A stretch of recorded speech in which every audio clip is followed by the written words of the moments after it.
Yes. You guys ready? Yep. All right, Mike, we are good to go. Oh, hold on, I gotta get, Mike needs to get on there, hold on. All right, I won't do it. You're in, sorry. Oh, sorry about that.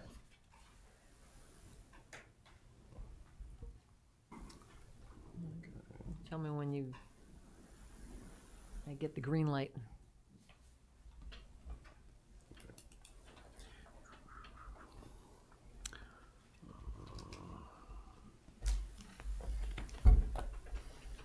Ready? I think we're good. All right. All right, let's kick off Medfield Select Board meeting for Tuesday, April 30th. This meeting will be held in hybrid format. The Select Board will attend in person. Members of the public may attend in person. In addition, members of the public who wish to participate via Zoom may do so by joining by one of the following options. As you know, you can go to the Medfield Town webpage. You look at the calendar, tonight being April 30th. Select the 30th, you'll see the Medfield Select Board meeting. There is a Zoom link if you want to attend via Zoom. There's also a conference call dial-in number. And by all means, I always promote the info packet. So everything that we're going to be talking about tonight is in the info packet, and you can follow along. So this meeting is being recorded, and I will highly suggest if you want to rehash anything, it's always available on YouTube. Mike, you're very good at getting that done pronto. And before we kick things off, I would like to, we want to take a moment of appreciation for our troops serving around the globe in defense of our country.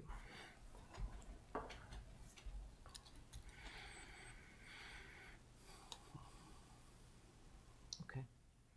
All right, appointments. Appointments. Ron Gustafson and Brian Flynn to request permission to hold their annual Lions Toll Booth downtown at Main and North Street at the transfer station and in front of Blue Moon on Saturday, May 4th from 9 a.m. to 12 p.m. And there you gentlemen are. You pretty much said it. I do have permission from Dennis Budway at Blue Moon and the owners. They were out talking today, so I went to buy them, and they said it's fine. Excellent. And we'll just be the same places in front of Blue Moon, at North and Main, and then at the transfer station. That's it. We want to do it 9 to noon. Hey, got anything to add? No, that's pretty easy. And I know I've seen you all down there donating over the years past. So. Pete? No questions. Do you need bigger boots in an inflationary period? How many years have you guys been doing this? How many of them? Maybe- What? How many years have you been doing? Maybe 12, 15 years, I That's think. good. That's cool. Not every year, but most years. All right. So we'll see you this weekend. Yes. Yeah, All that's right. right. It looks like the weather's going to be nice, so that's good. I hope so. Fantastic.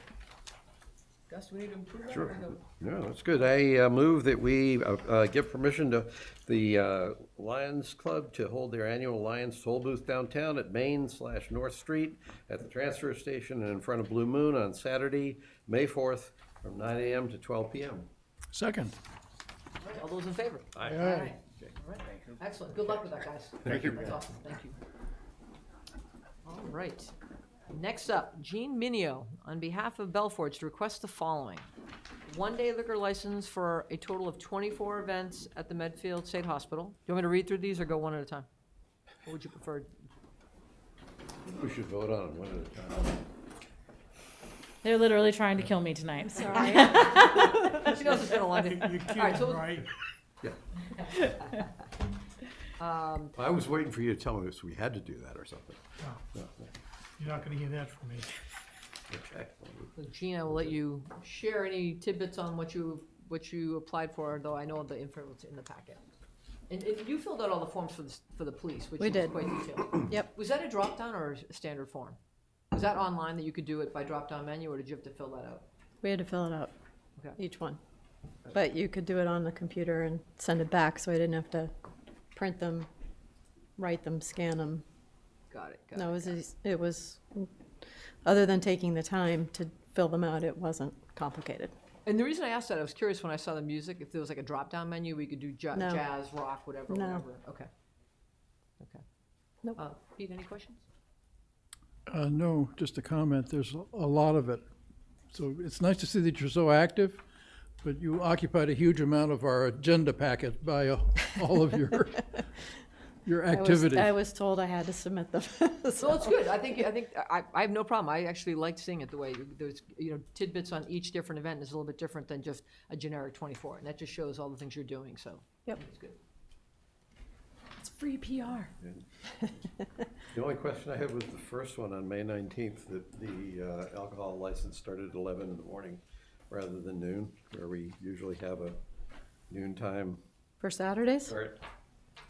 Yeah, for any, we haven't differentiated, yeah. Okay. So part of me was curious to understand why people who like arts and crafts need to drink before noontime, but We can make it noon, that's fine. yeah, I mean, that's been our policy. I'm happy to listen to either of you, but I thought Saturdays were earlier, so I misunderstood. so Pete? Do you have an issue either way? Are you okay with 11? Do you want to change it to 12? I think 12's fine. that's kind of what our policy's been, so we're gonna change it, we should. So that was the only one, so 12, fine. 12's okay. Okay. Okay, cool. All right, so we need a motion on that? Let's see, yeah, let me see. I move that we approve Belforge's request for the following one-day liquor licenses for a total of 24 events at the Medfield State Hospital as contained in the individual applications painstakingly You're gonna have to completed. read all the dates too in a one. I can do that. so. That part I can do. Nonetheless, painstakingly put together in our packet, the dates of the one-day all alcohol permits in either designated area A or B, but not A and B at the same time. Saturday, May 18th from noon to 5, Saturday, June 1st from noon to 5, Sunday, June 9th from noon to 5, Saturday, June 15th from noon to 5, Wednesday, June 19th from 5 to 8 p.m., Wednesday, June 26th from 5 to 8 p.m., Wednesday, July 10th from 5 to 8 p.m., Wednesday, July 17th from 5 to 8 p.m., Saturday, July 20th from 5 to 8 p.m., Sunday, July 21st from 5 to 8 p.m., Wednesday, July 24th from 5 to 8 p.m., Saturday, July 27th from 5 to 8 p.m., Sunday, July 28th from 5 to 8 p.m., Monday, July 29th from 5 to 9 p.m., Wednesday, July 31st, 5 to 8 p.m., Wednesday, August 7th from 5 to 8 p.m., Wednesday, August 14th from 5 to 8 p.m., Wednesday, August 21st from 5 to 8 p.m., Wednesday, August 28th from 5 to 8 p.m., Saturday, September 14th from 3 to 8 p.m., Saturday, September 21st from 3 to 8 p.m., Saturday, October 5th from 3 to 8 p.m., Saturday, October 19th from 12 to 5 p.m., and Saturday, October 26th from from noon to 5 p.m. I didn't do the rain dates. Are we okay without the rain dates? Thank you. Okay. So let me pick up. And a series of event approvals for the Medfield State Hospital conditioned upon public safety approval as submitted in the applications for the department event request of the police department. And Okay, I but, think the other piece we stopped.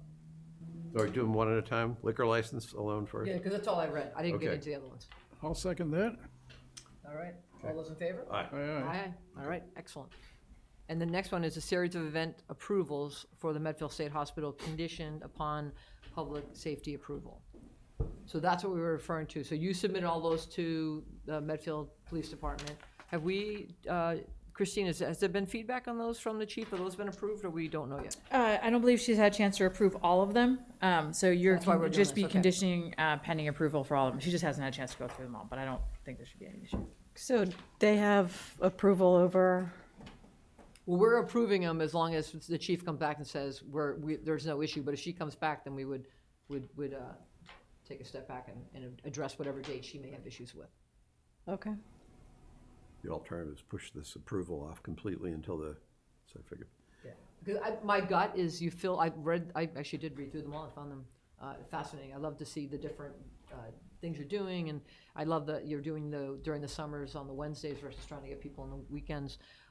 So if there is an issue, the chief will come back and let us know. But instead of, as Gus just referred, instead of delaying it, we can approve it tonight, just as long as if the chief comes back, we would come back and say, hey, on August, whatever, September, can we backpedal and Okay. take a look at it, okay? Okay. Okay, cool. All right, Do you need me to, so these are not out, there's no alcoholic license, this is just event approvals. Right. Can I just refer to the requests in Yeah, the packet? you're not You're not Okay. governed by a statute in these cases. Okay, then I move that we approve the series of events submitted by Belforge for the Medfield State Hospital, conditioned upon series of events as contained in the meeting packet for tonight's meeting for the Medfield State Hospital, conditioned upon public safety approval. Second. All right, all those in favor? Aye. Aye, excellent. All right, and the last one here for Jean, a letter of support for the underutilized properties program administered by Mass Development to fund remediation inside the infirmary on the Medfield State Hospital campus. And that letter was in our info packet. That's signed by me? Or is it all three of us? No, I think it's just I one. think it's you, I think it's Yeah, you. and it's good. I mean, it's- One is it's- plenty. She means that nicely. So Let me just pull it up, I just don't have it open in I front read of it. me. It was Yeah. a good letter. Yeah, it was I totally. just don't remember whether it was just, is it just you that signed it? It's just Yeah. the chair. Yep. So then I read it extra special, just to make sure there's no one got you. So I was like, oh yeah, we're good. Pete, do you have any questions? No. Okay. Thought it was a good letter. Okay. Happy to do that. I move that we approve or authorize the chair to sign a letter of support for the underutilized properties program administered by Mass Development to fund remediation inside the infirmary on the Medfield State Hospital campus. I'll second that. All right, all those in favor? Aye. Thank Thank you. How did the ferry? I didn't get a chance because of family commitments. I heard it was the cars were stacked up on Hospital Road. Good day. It's about 2,000 people. That's awesome. Most of them were this high with wings, and it was adorable. I went through, I didn't go to the event. I was leaving the transfer station. Sometimes I go through there. I have never seen the parking lot as full of cars and the road as I did on Saturday. And interestingly, when I do that, I also check for license plates. All but one of them that I could find was Massachusetts. There was Yeah. one from like New York or Pennsylvania, strangely. But yeah, I've never seen a crowd that, for you've had some good events, and That I've was a never big seen one. a crowd that. It was a really nice day. Yeah. And we're now going to print some no parking signs, yard signs, to put along that road because it was an issue. It would have been hard for an ambulance to get up there if we had had an incident, so. Okay. Whether it would be food or a bee sting or anything like that, You probably have to, I'm trying to think, where, is there a place we'd send them to?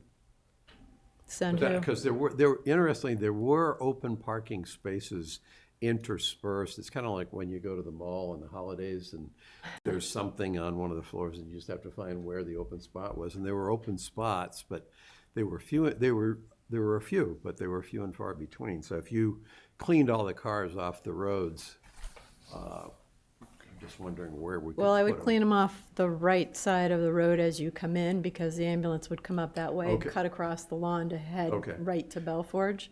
So I would keep them off of that side of the road. So they were parked on both sides of the road? I think they were on both sides of I the think when I road. went, they were only on the left side as you're going in. Later in the Except- afternoon, it cleared up, but Okay. in the morning, it was, So it or must have been midday, even it was crowded. Must even been more than, I got there, I think late, it was late morning. Food truck and everything handle it? Enough food for everyone, or was it one of those where like, whoa, didn't? Hot dog wagon sold out, and I think Rib Public did very well. We had 2 dessert folks, they sold out, and a candy Good. truck Really did good. just fine. Good. Well, that's what you want, right? You want them to be like, all right, we'll come back. They got a good There crowd. was a family that asked me for directions. They ended up on my street, and they said they were from Halifax. I said, I don't even know where that is. It's so far away. And Down by it's like an Kingston. hour's drive, they said. Good. All right, good event. congratulations. Next Thank to you. Kingston. It's next to Kingston. All right, next up, David Cashman to request rent approvals for Medfield Aura, Medfield Hillside Village, and Medfield Meadows. And I see David is an attendee in the audience.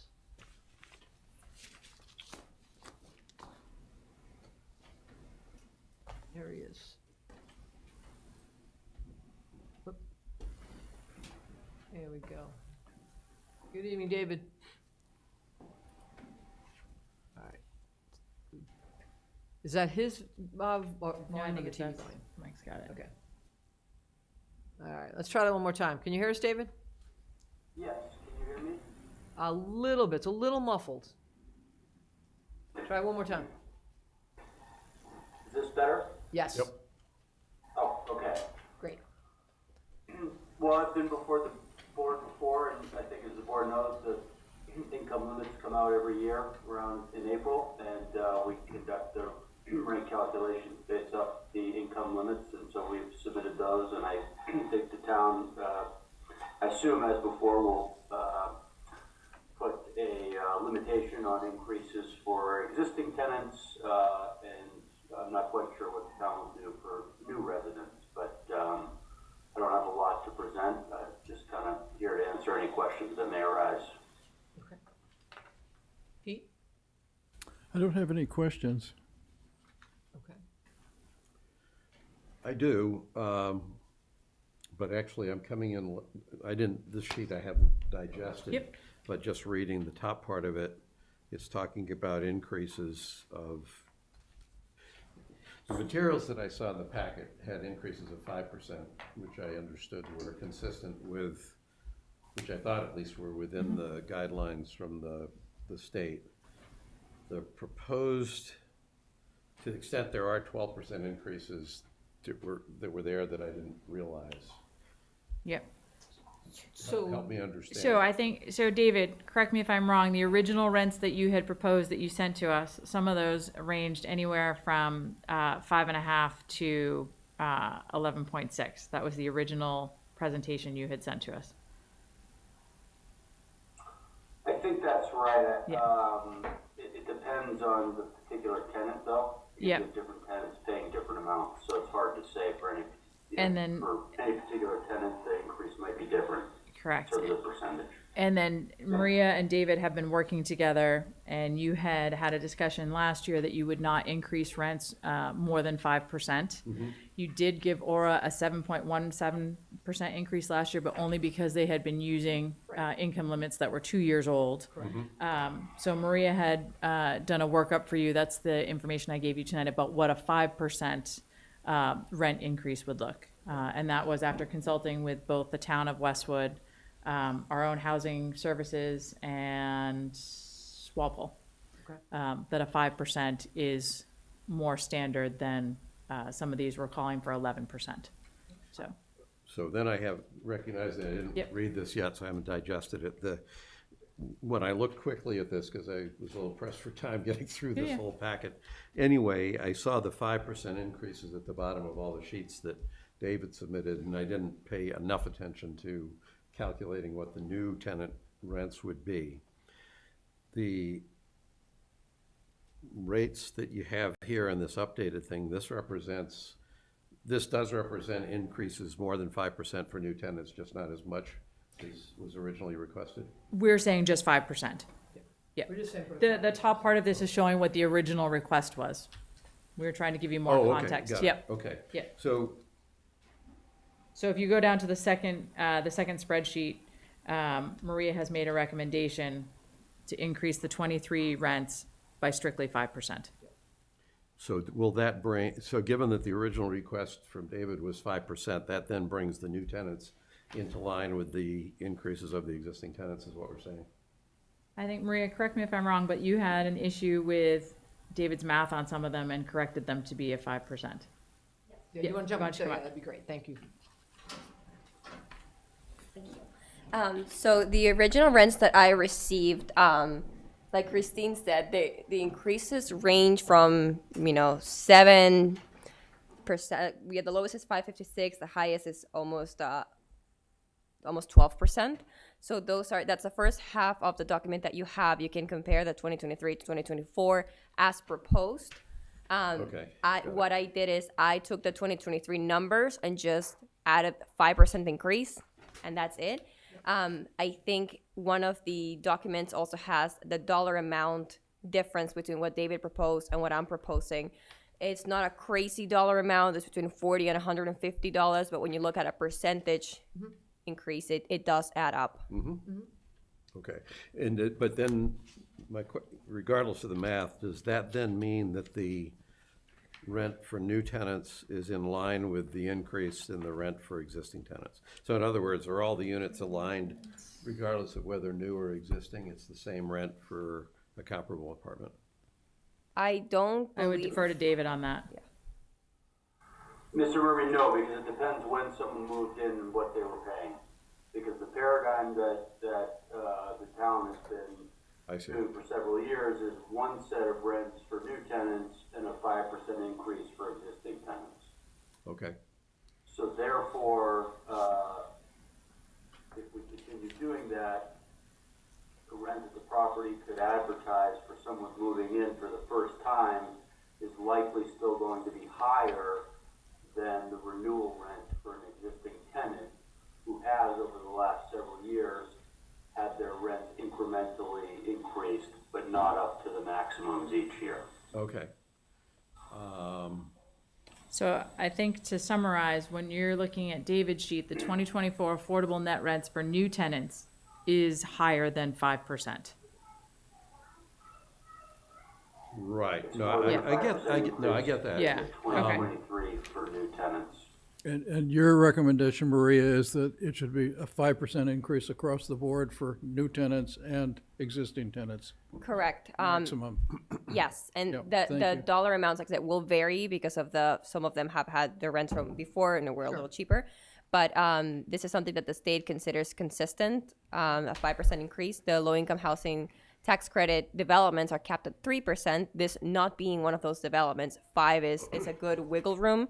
And the town of Westwood is going as far as amending their 40B permits, or the new 40B permits are going to be capped at 5% across the board. Okay. So that is their state's recommendation and Westwood's strategy as well. And would you make that a recommendation to us that we adopt that similar policy going forward? Yes. The way Westwood does it is the 5% across the board, and if there's anything very, unexpected come up in, the economy that needs adjustment, then they're welcome to come in front of the select board and make a special request for higher than that.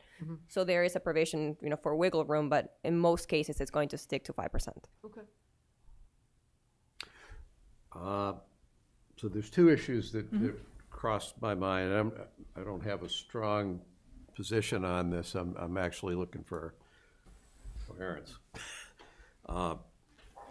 David, all of the things, I'm trying to understand, I guess on one part, if you have a longstanding tenant who started at a lower rent, that longstanding tenant, because they started and they've been here for a long time, they will see their rent go up by 5%, but because the base they're starting with is lower, the actual rent and the increase in rent will be slightly lower because they started at a lower base. Is that, so that, I kind of don't want to argue against that, because that actually says if you've got a long-standing tenant, in a sense, you're recognizing them for being long-standing, and that probably, from both a business standpoint and just a, kindness standpoint, makes sense. So that part I get. I'm also, but from your standpoint, or from the standpoint of the, trying to operate a rental place, having comparable units that have all different rental rates, does that introduce any bad complexities to how you manage the business that we ought to be sensitive to? It doesn't mean we'd roll over and play dead on it, but does it matter? Is it actually that works okay, having every unit sort of has, every tenant has their own rate? The only ones that would have the same rates would be whoever came in on the same year and was subject to the same starting rate. Does that work? Does that all work? Should I think at all about that, or is it just fine?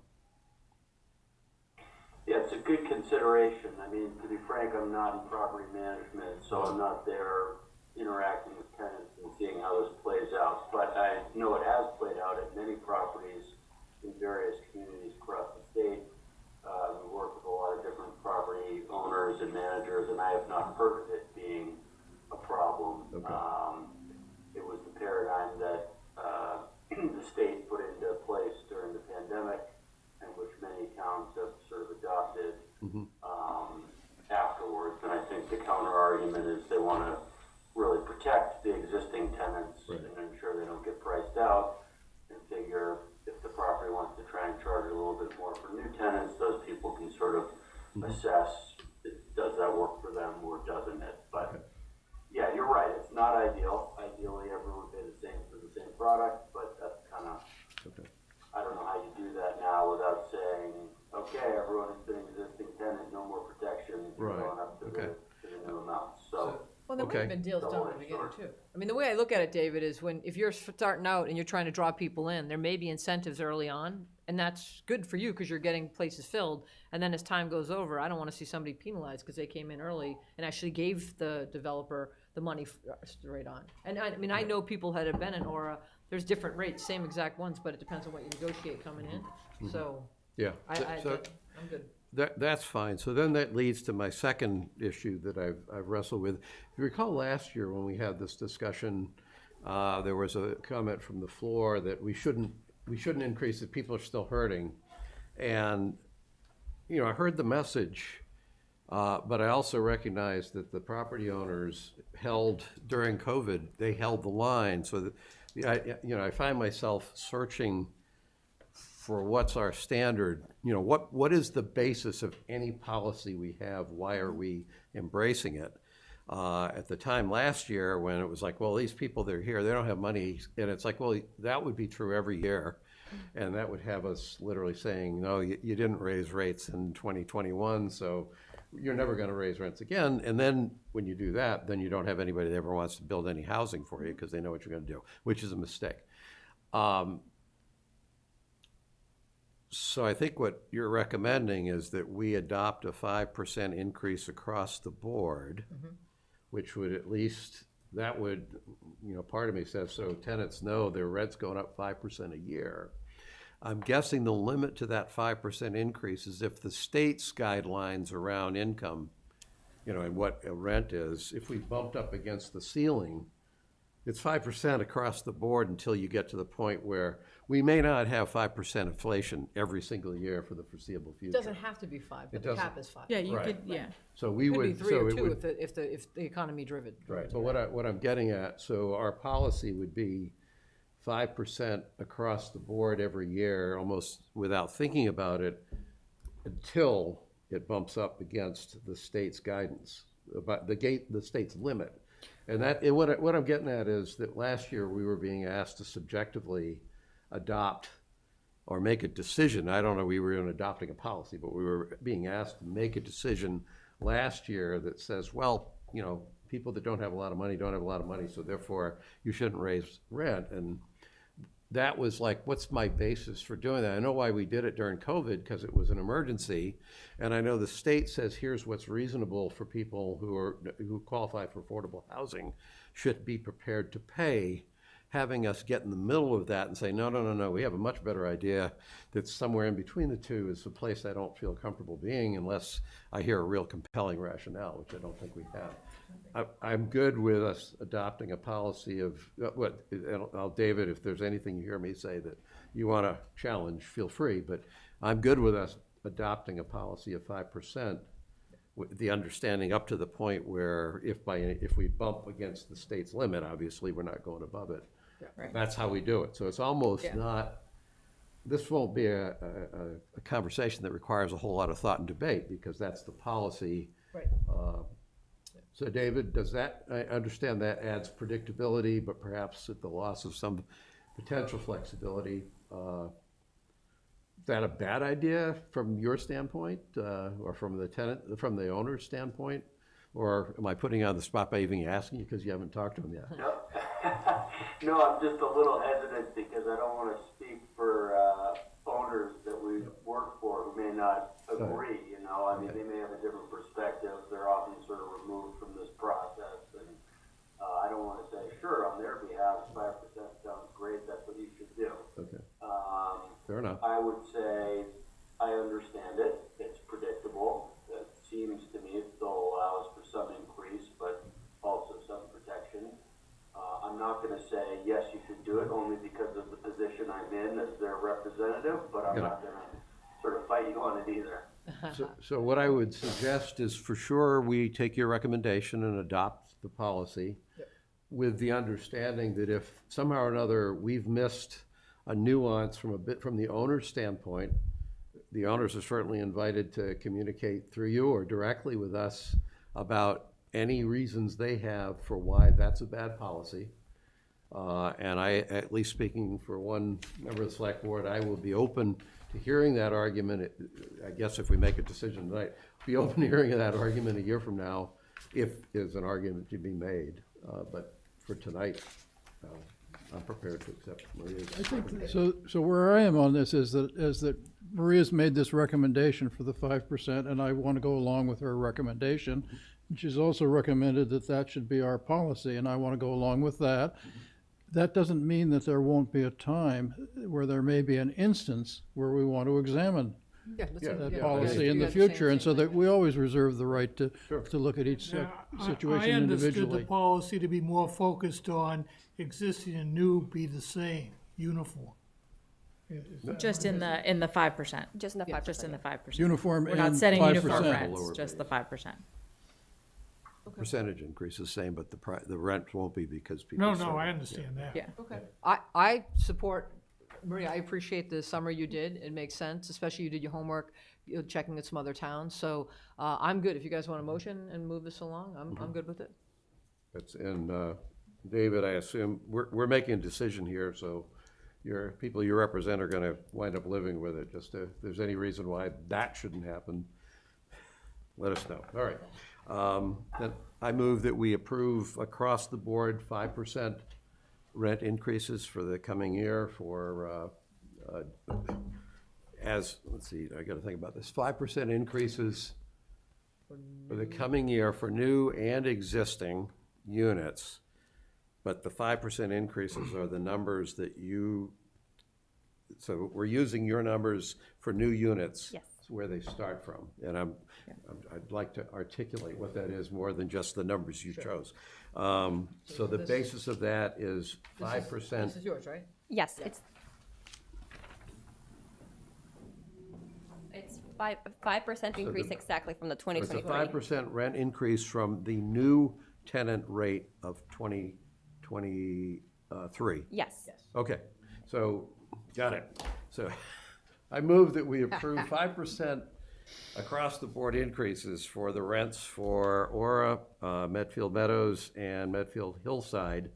5% increase for existing tenants to their existing rents, 5% increase to the new tenant rate from 2023. That's a maximum, right? We should put the word maximum. It doesn't mean if somebody negotiates differently, that's on them, but the maximum we're approving is We're fine. just, we're approving it, we're not demanding it. Right, exactly. These are the affordables anyway. And they're Right, affordables, exactly, right. just, yep. Okay, I'll second that. all right. All right, all those in favor? Aye. All right. Aye, all right. Thank you. Thank you very much, Maria. Thank you, Appreciate Maria. that. Thank you, David. Thank you very much. Thanks, David. Good evening. All right, and now number 4 here is Attorney Martin Murphy, no relation to me, just want to put that out there, to request rent increase request for 67 North Street, Unit 1B. And I think it's actually Jim Murphy who's here this Have you evening. done a Okay, have you great. done a genealogy to confirm that?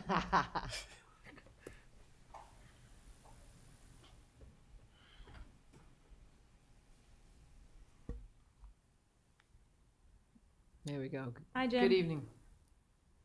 All right, you're on mute, though.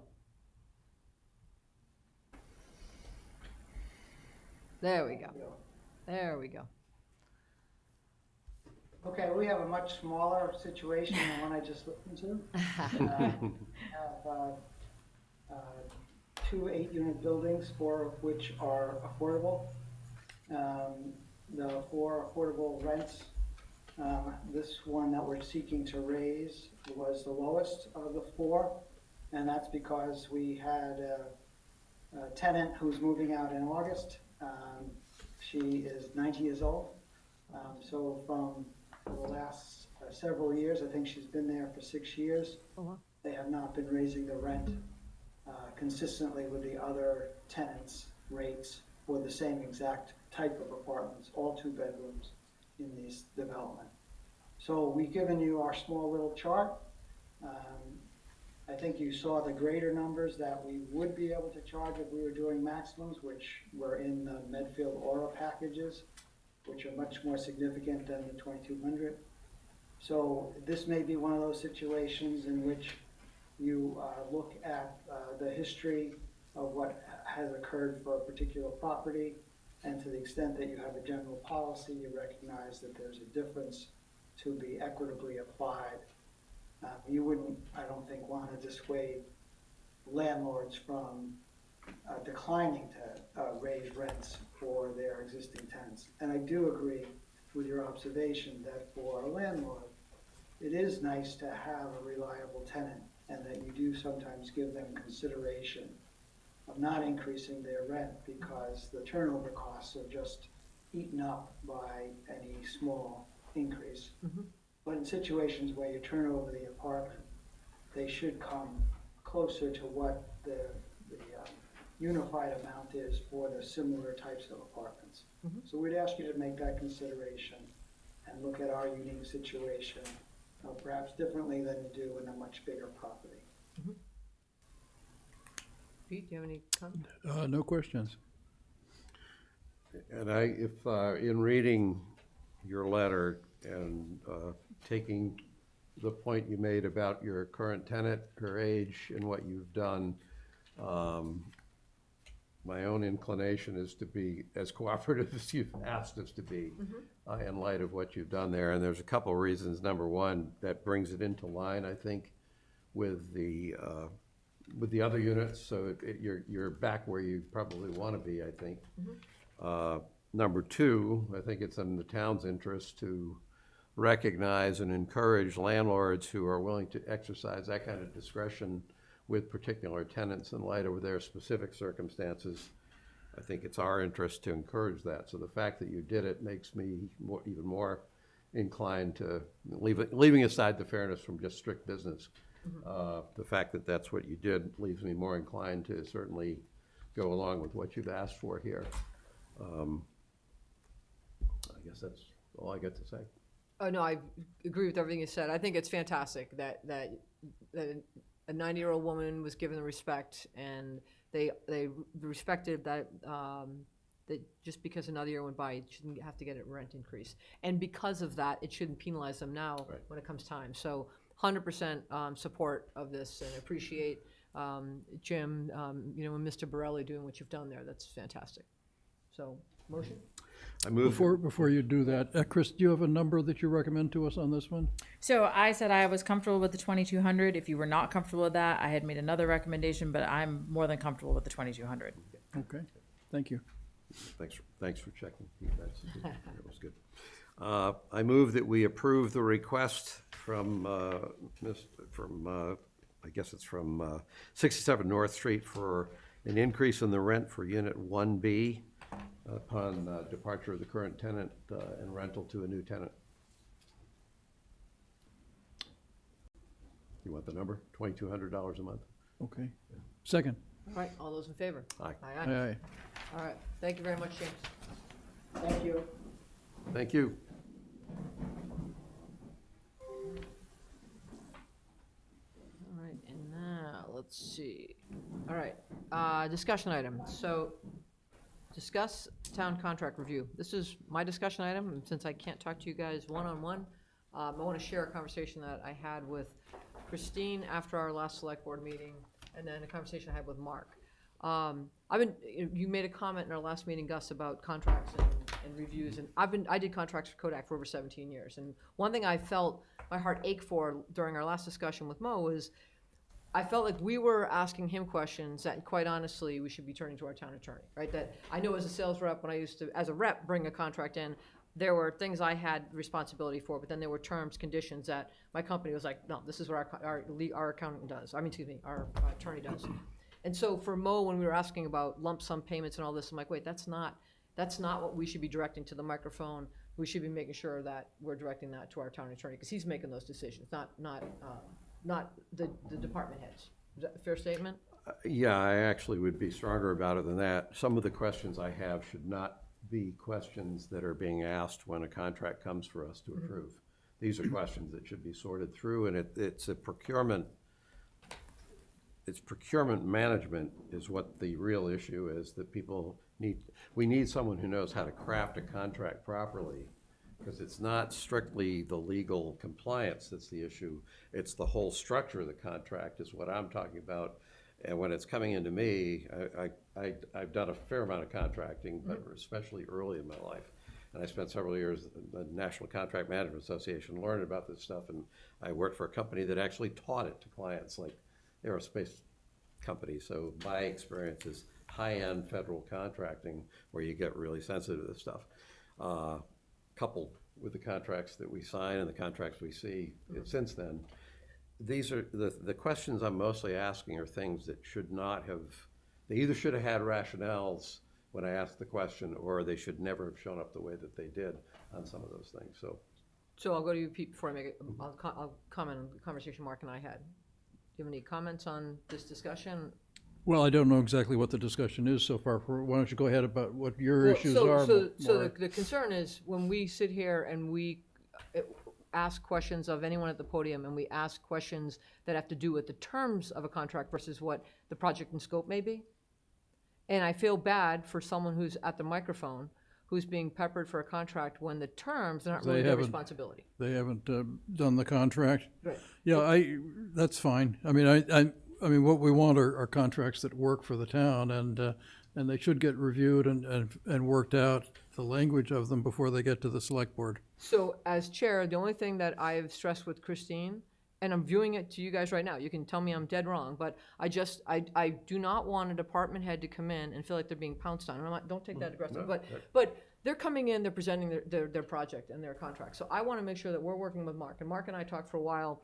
I almost felt like, do we have to color code the contracts going forward? When we start asking questions, defer to Mark. And more importantly, we should be getting the contracts in time so that we can ask Mark on our own, right? If we're getting contracts that don't look right, instead of asking the department head, I said to Mark, if I see stuff going forward, I'm just gonna call you. Right? And then if it's not corrected or it's still confusing, by the time we get to the meeting, that becomes a red flag to me. But, again, I'm looking for comments from you guys, but this whole contract discussions, to me, of sitting here the last 2 years, needs to be cleaned up so that we're not peppering the person at the microphone. And again, I'm not trying to say that you're doing a great, but these conversations get crazy. I have tried to be as good-natured with Mo as I can, and because I agree with you, he's sort of the deer in the headlights when he does come with those, and he tends to have the more complicated contracts. So it's, if it's a purchase, if it's a purchase off the state list, I said, why don't we just get ourselves out of the loop? If you're buying off the approved state list, you don't need to come to us. You just do it. No. So this is where I want to make sure, Mark, you can chime in and help us help you, but I do not want a department head having to try to answer a terms question or an indemnification or anything that comes down to our time. I agree with that. I also agree, frankly, that I think was alluded to, I have no problems with the second set of eyes, but it all should be done before it shows up in the selectmen's meeting. I agree. So let me, first of all, two things. The big context, which is state mandated procurement. So there is a process, procurement, which may or may not have had a sample contract attached to it, but went out either for bids or for proposals, and that was a document in and of itself. And generally, they're responding to that. Depending on the dollar amount, they may have a less formal procedure. But ultimately, we've got several variations of goods and services contracts and the more complicated construction contracts. And then it's a matter of, frankly, a cut and paste, and there's no problem. Generally, whoever it is, whether it's Mo or Amy or her assistant, they prepare it in draft, I review it. I don't have a problem. And sometimes I don't have enough context to be able to red flag not purely legal stuff. I'm looking primarily at the boilerplate, the legal stuff. But it could be something in the proposal itself, and that's why we try to have language in the boilerplate that supersedes anything in the contract if there's a conflict. Needless to say, you don't want to have totally conflicting documents. The other aspect is this bid list stuff is a nightmare. There's not just one state bid list, and then there's various associations. In some cases, and I'm not saying here, but Franklin, as I do as well, they're pulling off lists out of Texas and Oklahoma and places like that. So there's no way in the world I would advise to just go with pulling it off a list without having our own contract in place, because you need the boilerplate in that case to say basically, we're not submitting to jurisdiction in Texas or Oklahoma or their law. Risk of loss stays with the buyer, et cetera, I mean, with the seller. There's just any number of things that we need to have our own contracts, even if the pricing is coming off a bid list. Well, some of the contracts that I've seen, and I'll just speak for whatever, some of them, the same companies, whether it be Beta or was it Woodward and Curran? Woodward. So those, I've seen those contracts over the last 2 years, and we tend to get in the same discussions.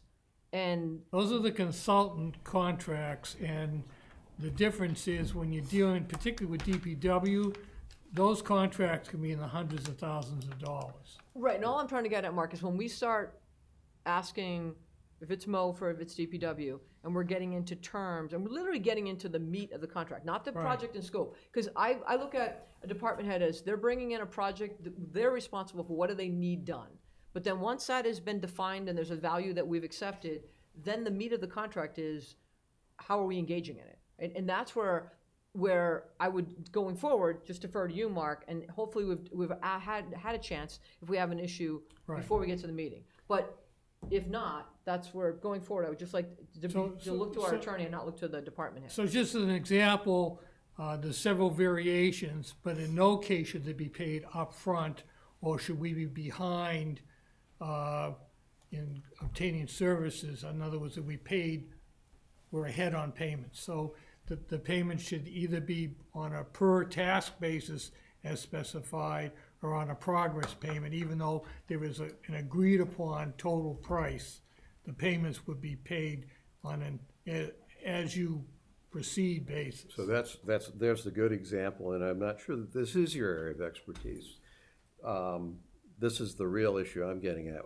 What you just said there around a progress payment, and I've hit Mo a number of times on this, progress payment based on what? What's if I'm running a business and I can submit progress payments, and there is no objective criteria, I'll submit progress payments, but I'll figure out what those progress payments are gonna be, and we'll have some fuzzy, well, it's based on the progress I've made, here's the bill. And that's having spent my career on that side of the equation, now we're the customer.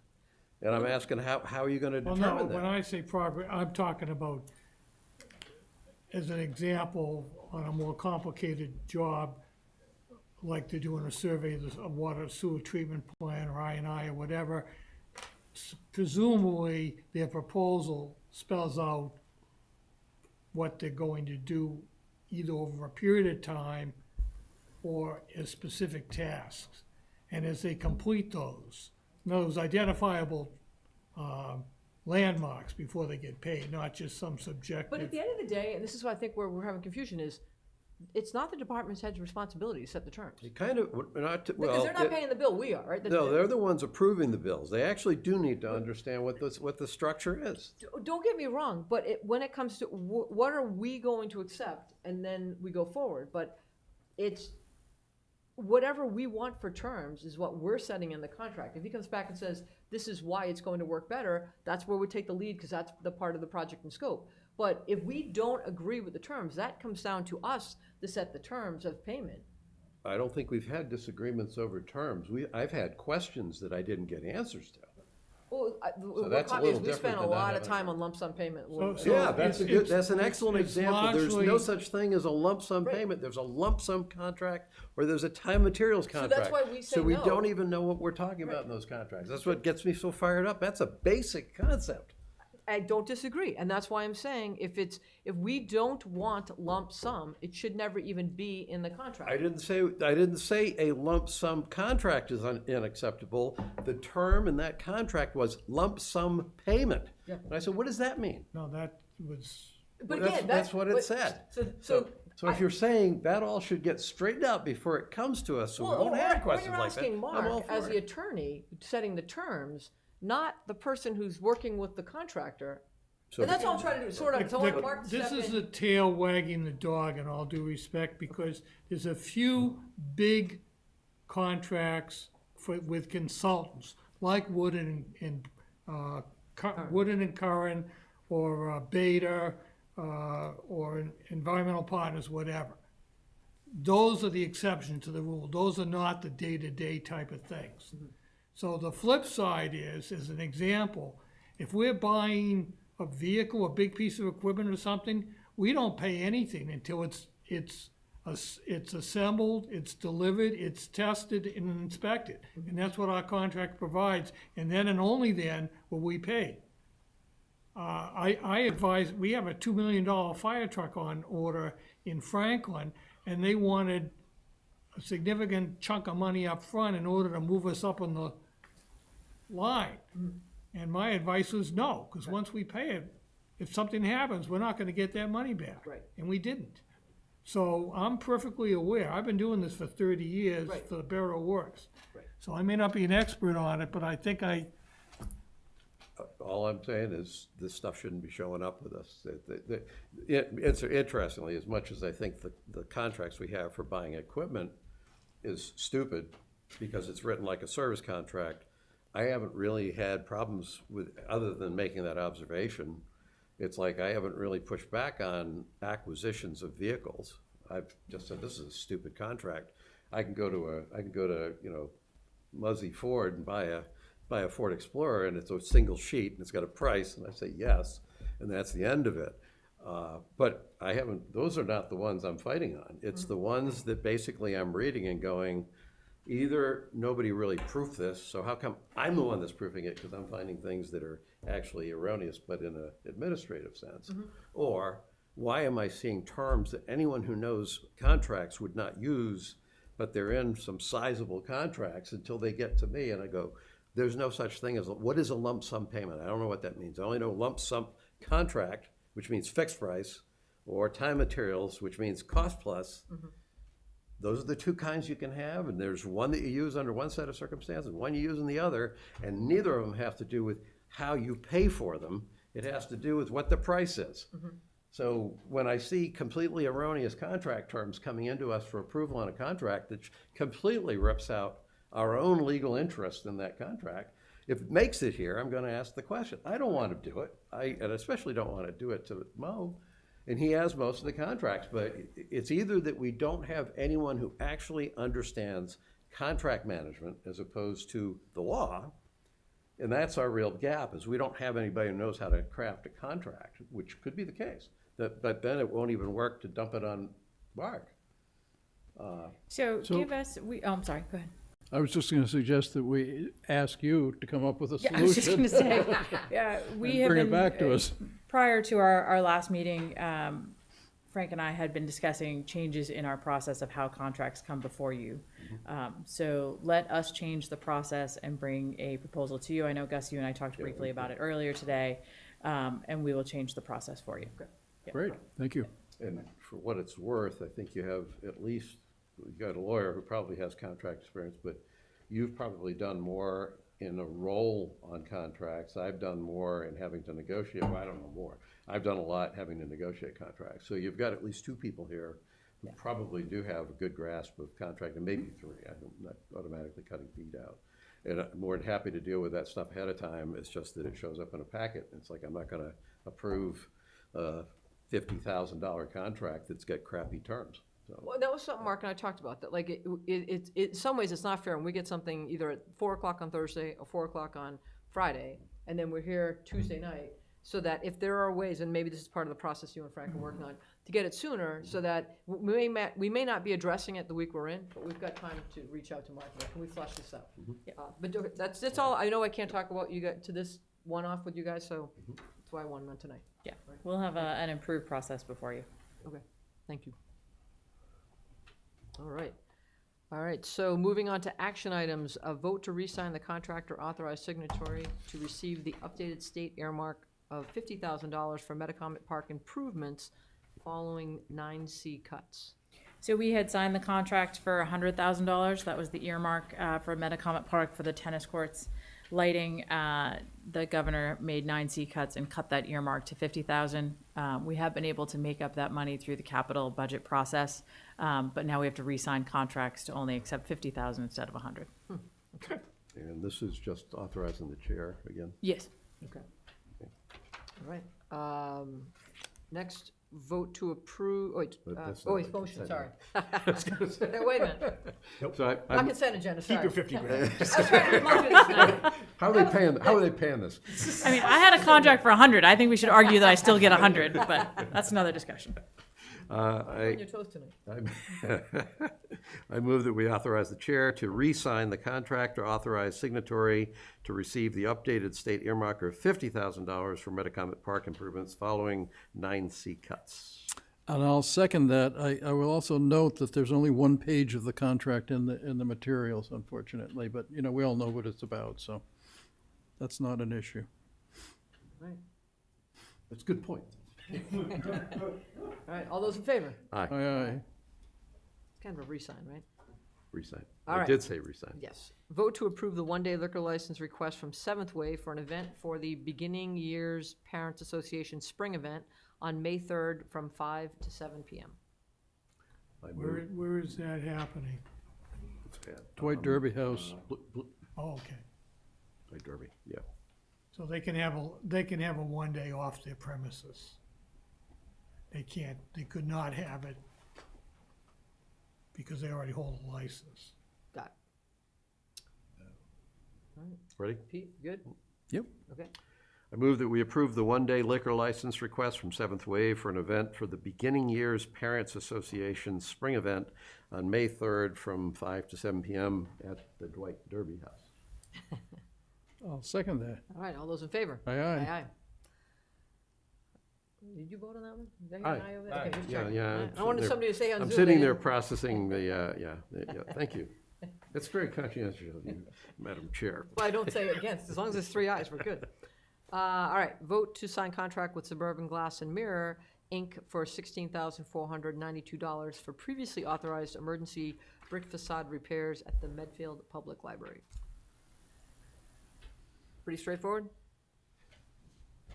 I don't think so. No, it is straightforward, but I will point out, just so you appreciate how closely I proof, that on at the end of section 12, the very last paragraph, except for workers' compensation, all liability coverage shall name the town of as an additional insured. I assume that's the town of Medfield. It is the town of Medfield. We will make that correction. That's just an administrative observation, not an objection to the contract. It's kind of important, though. That's our interest. So. That's all I had. We're holding number 9. We didn't vote to.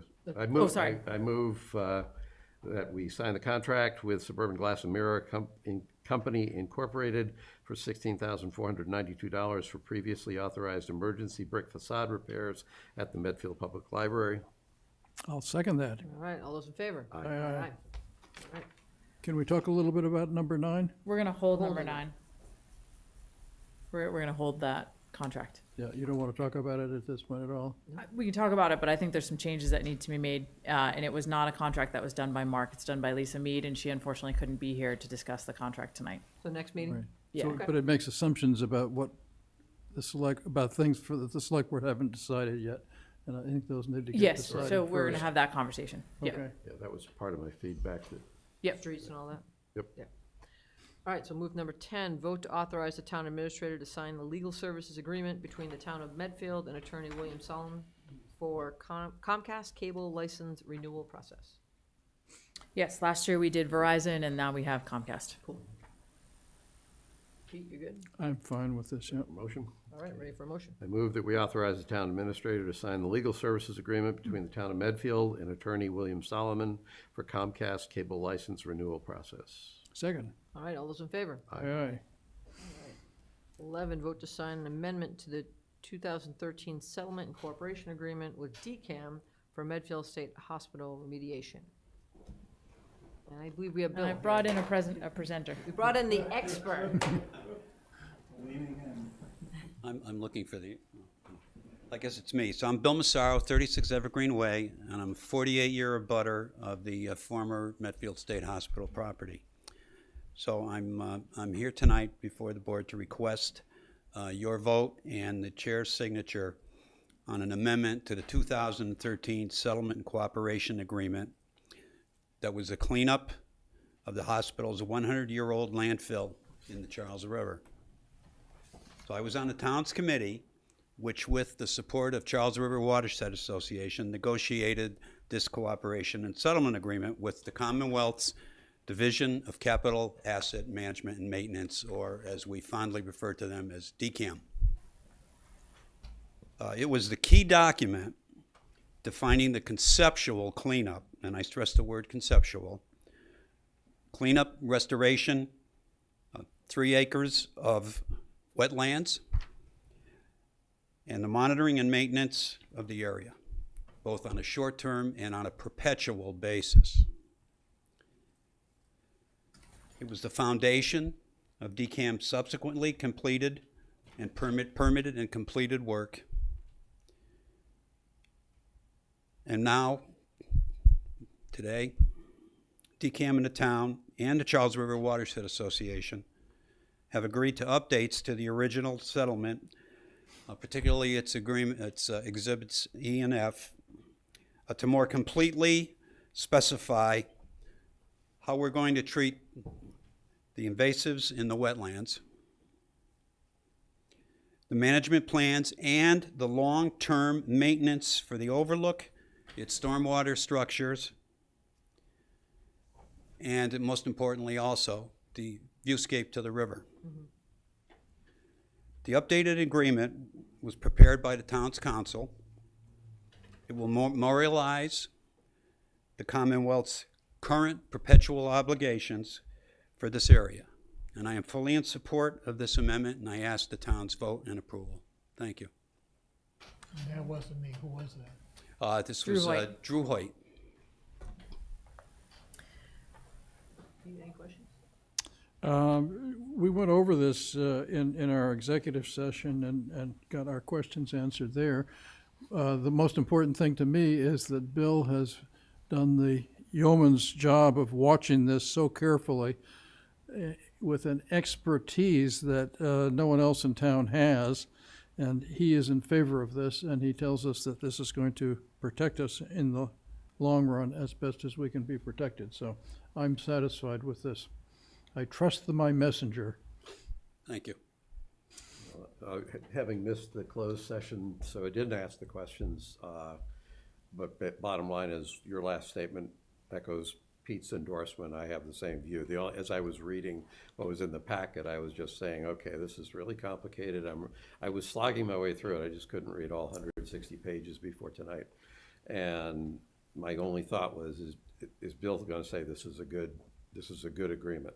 And you just said that. The only question I had I been in that meeting, would have been, is there anything in this agreement that in any way, shape, or form strengthens the accountability loop of the state? Because I think we've learned through experience that the state makes commitments, and I'm not even trying to slam anyone in particular, it's just the state has been notoriously unreliable in reliably following through on the commitments it makes. Is there anything in this agreement that would give us good reason to be more optimistic that those responsibilities that the state takes on are actually going to be carried out? I think by updating it, the answer is yes, and let me explain why. Part of the problems that we've had since it was originally signed has been the changes in personnel. Mm-hmm. So we're, I think, now on our 3rd commissioner of DCAM. The individual workers at DCAM who are doing the maintenance and the monitoring and everything else, we've had several issues over the years of we don't have to do anything over here, we only have to do stuff over here. And we've had our sometimes heated discussions to resolve those. And typically it's come down to there's been practically no continuity from the original players. I stressed the word memorialization as I went through this. By making sure the document is current, I think we'll be able to point to it as we go forward here, as opposed to pointing to the old document, which has many things that were completed. For example, the actual construction of the projects and everything else. That's been done. So we're only updating those things that essentially have been brought current. So, I mean, I think we have, and in the past, we've we've used the settlement agreement to resolve many issues that we've had. So, and I expect that it will continue to do that in the future once we get this amendment signed. Okay. That's all I have. No, I sat in the session and, I sat with Bill just as I was getting elected 2 years ago. We sat at the overlook and then we walked the ground. So when I was looking at the maps and I was reading through, what was being asked of, it was spot on for what you were asking 2 years ago. So you support it, which I asked earlier. If you support it, I support it 100%. And as Pete and Gus have said, the town can't thank you enough for how much you've done. Cindy, she's got it. Many, many nights, I'm sure that you've been deep down in paperwork or up at the state hospital. So thank you on behalf of the town, and thanks Cindy for everything that you guys have done. And Thank you, I appreciate that. And Thank because you. of that looks so beautiful, it really is a direct reflection on Thank you. your dedication. I think also if I can just add, that Bill is saying thank you, but even your thanks can't even scratch the surface of how much work has gone into this in the last 6 or 8 months, specifically on this amendment. And I will tell you a little story that DCAM said no to the amendment repeatedly. And I had a side conversation with them that said, Bill will never leave you alone if you don't agree to this. And then they called us the next day and said, we can do the amendment. So I've got a few other people for you to call. All right. Okay. Excellent. I move that we sign the amendment to the 2013 Settlement and Cooperation Agreement with DCAM for Medfield State Hospital remediation. Second that. All right, all those in favor? Aye. Aye. All right. Thank you, Bill. Thank you. Thank you And very somebody much. take Cindy to dinner for us, please. All right, citizen comment? I've nothing registered for tonight, nope. All right, consent agenda. Request by the Norfolk Hunt Club to change the date of the Charles River Panorama Hunter Pace from August 11th, rain date August 18th, to August 3rd, rain date August 10th. The original request was approved by, at the February 20th Select Board meeting. And then, do you want me to read through all these and then just do it? Okay. Yep. This will be fine. Just the two. Request by the gazebo players of Medfield for the following: to place one sandwich board promoting Two Gentlemen of Verona at the intersection of North and Route 109 from July 15th through July 28th. Place one sandwich board promoting King Lear at the intersection of North Route 128, Route 109, and from July 10th through July 30th. I move that we approve the items in the consent agenda. Second. All right, all those in favor? Aye, aye.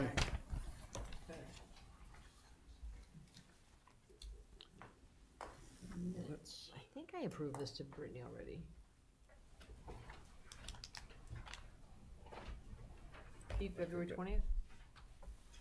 I thought I was up to date on all the minutes. I don't remember if I looked at that one or not. Brittany Eileen. sent that one out by itself like a week and a half ago. It was actually pretty early in the cycle between, I think I was the first one that I reviewed think I it. approved it, but you know what? In all honesty, I can't. Okay. I think know I'm up to date on them, so Yeah. I probably made any edits that I thought I know needed what done. All right, do you want to, shall we vote on it? Because I'm pretty sure I Sure, approved this that's one to fine. Brittany. Yep. I move that we approve the meeting minutes of February 20th, 2024. Second. All right, all those in favor? Aye, aye. Town administrator updates. Just a couple of things. Thank you to our newly elected town moderator, Mike Pastore, for the town moderator forum last night. I think anytime we get a chance to talk about town meeting, it's fantastic. We had some great questions last night. And I would like to, building on that, point residents to our town meeting website, which has all of the additional materials and background documents that we cannot include in the warrant report. So if they're looking for context or additional information, definitely head to our 2024 annual town meeting website. If you still have questions after that, we're available all week. I'm just asking Frank if he wants to, sure. because if he shows that while you're, Yeah. just to give a reference. If anybody has any further questions about that or would like to just ask their question now, we're available all week. Just please stop by, give us a call. We're actually going to be at the senior center tomorrow morning doing some things, so I'm available up there as well. And then we just look forward to seeing everybody at town meeting on Monday. And the select board will be meeting at 6 p.m. 6 p.m., you got it. All right, so next meeting dates. Next Monday, May 6th, the annual town meeting, then followed up with May 14th, May 28th, June 11th, June 25th, July 16th. So we're doing one meeting in July, and August 20th, so one meeting in August. Yep. And then back on, so September 3rd, state primary election. So that's just, we're noting an election, no Yep, meeting. noting election, Okay. you won't meet that evening, you'll meet the 10th and the 17th Okay, so we'll go instead. from August 20th, the next select board meeting will be September 10th, September 17th, October 1st, October 15th, and then we have the presidential election, November 5th. Our first November meeting will be November 12th, November 19th, December 3rd, December 17th. Correct. Okay, excellent. Select board member reports. Pete? In terms of our state reps, I wrote back and forth with Denise Garlick and thanked her for being our state rep for so many years. She was thanking me for coming to her town report. And I also met with Joshua Tarski, who's apparently is interested, who is going to run for the state rep position. The Medfield Foundation Legacy Fund held its pitch-it, and there were 5 groups in town that came and did a Shark Take-like presentation to ask for a grant from the Legacy Fund. There was Medfield TV that's looking for podcasting equipment. The Peak House looking at traveling trunk, a really intriguing idea. Medfield Historical Society was looking for storage for their archives, fireproof storage. Belforge was looking to do oral histories of staff and patients. And the Dwight Derby House was looking to recreate a millinery shop that one of the women in the 1800s, I can't remember her name now, she's one of the Dwight family, and her husband, something had happened to her husband. I don't remember all the details, but she was on her own trying to raise 2 kids. So to raise money, in addition to running the farm, she ran a little millinery shop out of the East Parlor and sold hats, basically, apparently. I did 2 things for History Week, 3 things maybe, I guess. I went to the Zulu History Week start event on Friday night and saw something about virtual art. I had a friend who was an artist, and he became a very famous conceptual artist. And someone once asked him why it was art, what he did was art, because he did things like having himself shot. And he said, because I'm an artist and it's art, and I say it's art. And so I'm looking at this virtual thing, and I'm remembering my friend from childhood. Gotta read those events along a little closer. He became very famous in the 70s for having himself shot. He was the most successful member of our high school class. He has had museum exhibits at the Cordova and in Los Angeles. He was a very big name. No, he died, but only recently. He survived being shot. He apparently was supposed to be a graze wound, and he got a little bit more than a graze wound, but he did survive it. But it got him a lot of publicity. Pete, I've been on this board with you for over 8 years. That is going to be the funniest thing I've ever heard you say. Oh, man. He was a very entertaining man. I happened upon the Dwight Derby House open house and got a tour of the Dwight Derby House from Jeff Sauer, and that was just very fascinating. We have a national treasure, basically, in the Dwight Derby House in this town. I mean, it's from 1651. It's just astonishing to have one of the 10th oldest houses in the country sitting here in our town.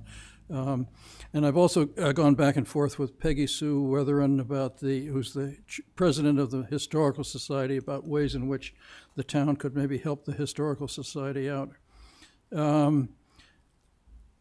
Last weekend, I was one of the 3 judges of the Ferry Walk houses at the State Hospital at Belforge.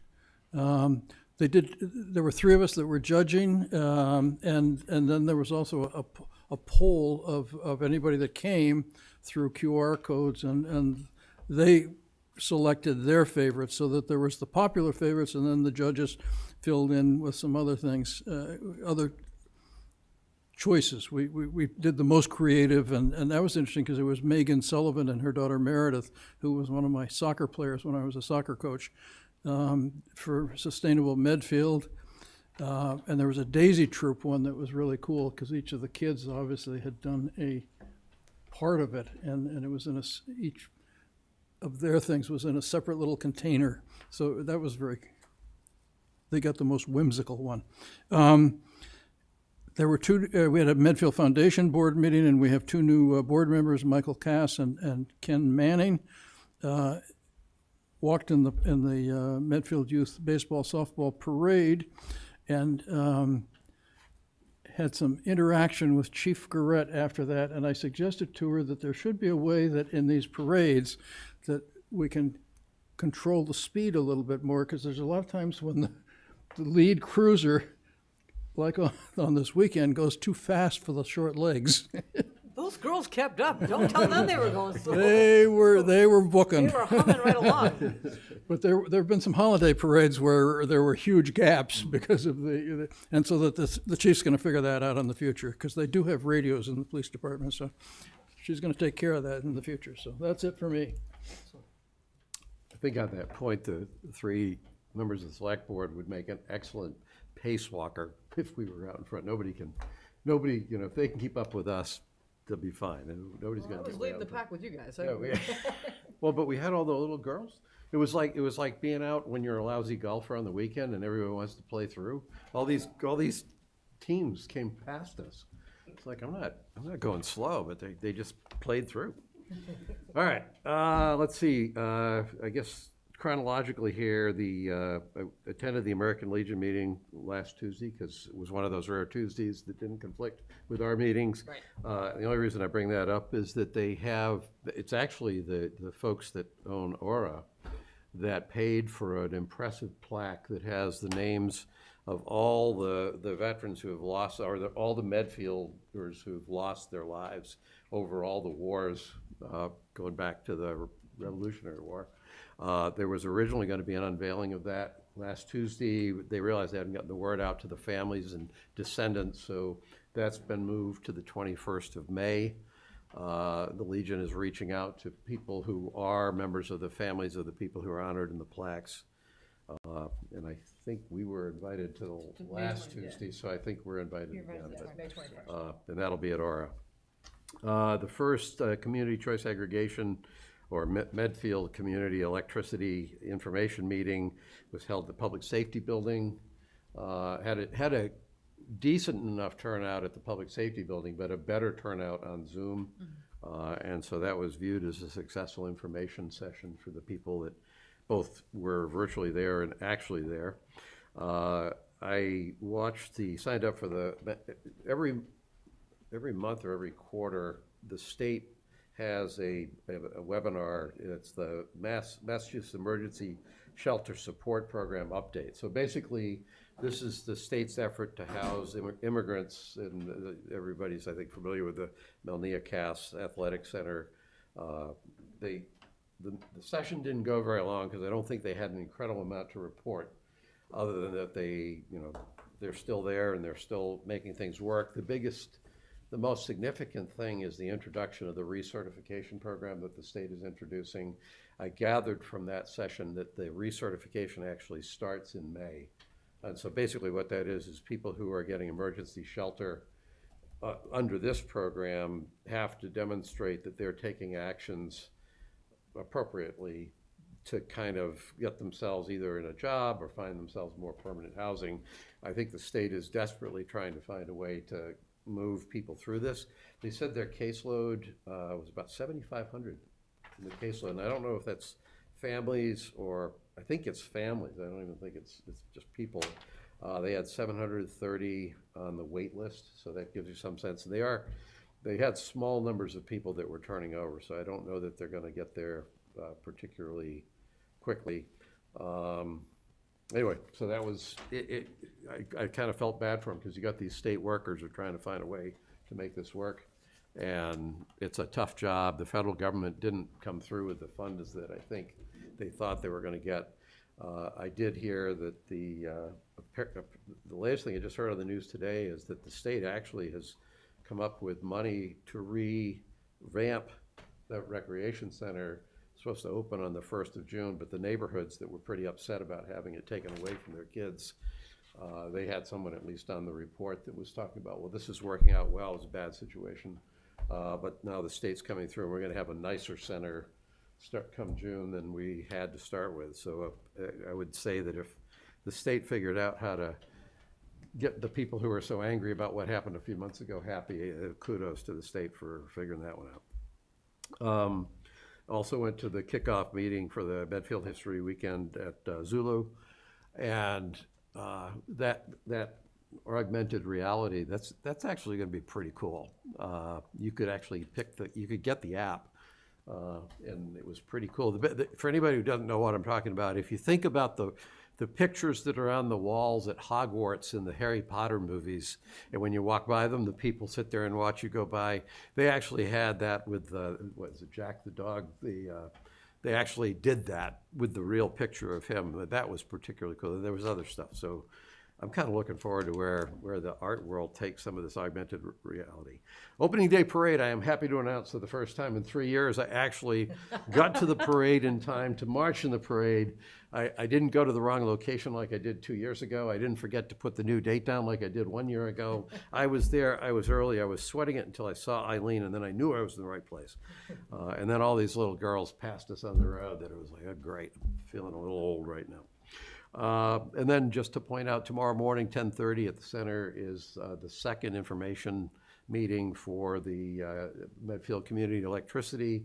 And that, interestingly, is nested within the time period that Maria has planned to also be at the center to talk about the that one's MBTA community. Yeah, MBTA community. So for those who would like to get up to speed on both of those things, and there are people out there who appear to want to, that would be a twofer tomorrow morning at the center. I think she starts at 9 and goes to noon, and we start at 10:30 and go to, maybe she goes to 1.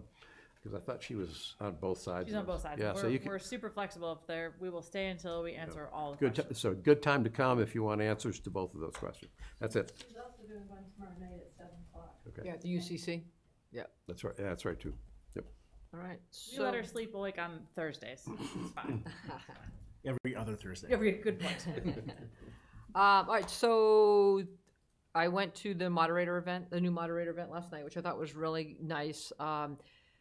Just a nice way for Mike to kind of set the tone, to give anybody an opportunity. Because I'm adamant that there are a lot of people in this town that don't understand what town meeting's all about. Even they may have lived here for 15, 20 years. They still don't grasp like why we do it.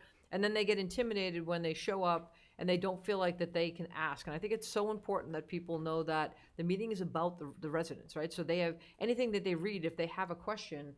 Last night was a chance to do it without potentially 200, 300, 400 people when you have to go up to a mic. It was very casual here last night, casual via Zoom, but anyone who even wants to watch that recording, Mike left his email, and actually, certainly any one of us would answer any questions that a resident might have. I also did the baseball parade. It was nice to finally have company this year. Doing it solo the last couple. Thought you were spoofing me. But it was fun. A great day for the softball parade. Sean McCarthy once again, put a nice event together. A great group of support and staff with all the coaches and all the sponsors. I had a chance about 2 weeks ago, right after our last meeting. I had a chance to meet with some neighbors around Danielson Pond. All right, because they came to a meeting back 2-3 months ago. And there's been some dialogue with what's going on there. How do we make sure we move this forward? I know that there's been some trees marked to be cut down, that's been approved, and to move forward with that. And I think actually if the trees get taken down, there's a chance that the poor rating could go away, which would be really important for the rating of the dam. So really good meeting, really nice to meet the neighbors. I've got a couple of follow-up notes after that meeting. Actually had a dialogue today with a resident that's near the Harding development that's near Hinckley North. I had a chance to talk to Christine before the meeting kicked off. There was concern about, was the select board supporting the request for an easement off of Garrison Path? And I confirmed that we absolutely support it. We actually all three of us made that reference in a warrant committee meeting that was held on April 2nd, and I referred the gentleman to that. And, and Christine, correct me if I'm wrong, but we are moving forward with the developer to put the request in. So we're not waiting for any event to occur. We're having a dialogue with the developer to make sure it can happen. Or at least put the request in to see if it can happen. We can't force anything other than put a strong request in. And then I have been attending the various MBTA meetings that Maria has been hosting, whether it be at the library. I was here last Tuesday night. Was that when I was here, Christine? Was it Tuesday? I think it was. Tuesday night? Yeah. Yep. And we had a neighbor come in, very lengthy discussion because their proximity to one of the locations in downtown. But I think, the one thing I can't stress enough is I applaud what the planning board has done and what Maria specifically has done with trying to answer any question. So any of this, that the select board's trying to ram something down the resident's throat, that this is, we're trying to pull a fast one. There is absolutely none of that going on. I mean, I don't know how else between the town website, the newspaper, the Medfield Insider, the town of Medfield's posts on social media, we are trying to get every angle covered. Now, if there's something that somebody feels like we're missing, reach out to us. But beyond going up and knocking on the door, which is not going to happen, we're trying to get to all of the spots where people gather data. And other than that, one other thing, and this is, I'm going to make sure you guys are aware.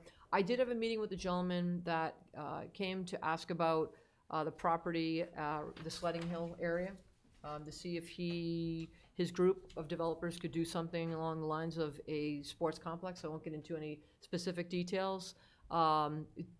I found it very interesting. I thought it's definitely worthwhile for you guys to meet one-on-one with him. And then if it's something that we're interested in, as I explained to him, this would be something that would go up for town vote. It's not something that we can just put out. We'd have to, obviously RFPs, those type of layers of time and complexity get involved, but certainly worth exploring. So that is what I've been up to. And then I'll leave it with Monday night, May 6th, 7 o'clock, Medfield High School, participate. Because that's when you get a chance to vote on the budget and all the other fun stuff happening in town. On that note. On that note, hold on, you are going to vote to go into executive session. Oh, that's right. Okay, do we have the, Here you go. I'll move that over. let's go this one here. All right, so the select board needs to meet in executive session to discuss strategy. Oh, we have a new one? Sorry. I think that's one I have. Yeah. All right. Oh, actually, be you, Gus. You get to. Pete got to do it when you weren't here earlier. I'm sitting on my hands tonight. The select board needs to meet in executive session to discuss strategy with respect to litigation, PFAS litigation. I declare that an open meeting may have a detrimental effect on the litigation position of the select board. The select board needs to meet in executive session to consider the purchase, exchange, lease, or value of real property, former Medfield State Hospital property. I declare that an open meeting would have a detrimental effect on the negotiation position of the select board. The open session will not reconvene at the conclusion of the executive session. I move that the select board meet in executive session to discuss strategy with respect to litigation, PFAS litigation. The chair has declared that an open meeting may have a detrimental effect on the litigating position of the select board. I move that the select board meet in executive session to consider the purchase, wait a minute, oh yeah. I move that the select board meet in executive session to consider the purchase, exchange, lease, or value of real property, former Medfield State Hospital property. The chair has declared that an open meeting would have a detrimental effect on the negotiating position of the select board. The open session will not reconvene at the conclusion of the executive session. All right, roll call. Second. Roll call. Gus? Let's see. Aye. Let's see. Yes. Select. Roll call vote Roll call vote. on So going you want me into to do the roll call? The question is, yes, you want me to do the roll call? Yes? Go ahead. Okay. Mr. Peterson? Yes. Ms. Murphy? Yes. And Mr. Murphy, yes. All right. There we go. We're done. No, do we have to Do we adjourn? have to motion to close this one or no? You close the open session and go Okay. into executive. I move that we adjourn the meeting. No, No, just motion to close this one. no, you don't have to do that. Just what you did Just was go fine. right into the executive Okay. session? All right, I that's what I was withdraw my asking. motion to adjourn the meeting. All right, then we're done. Off to executive session we go. Okay.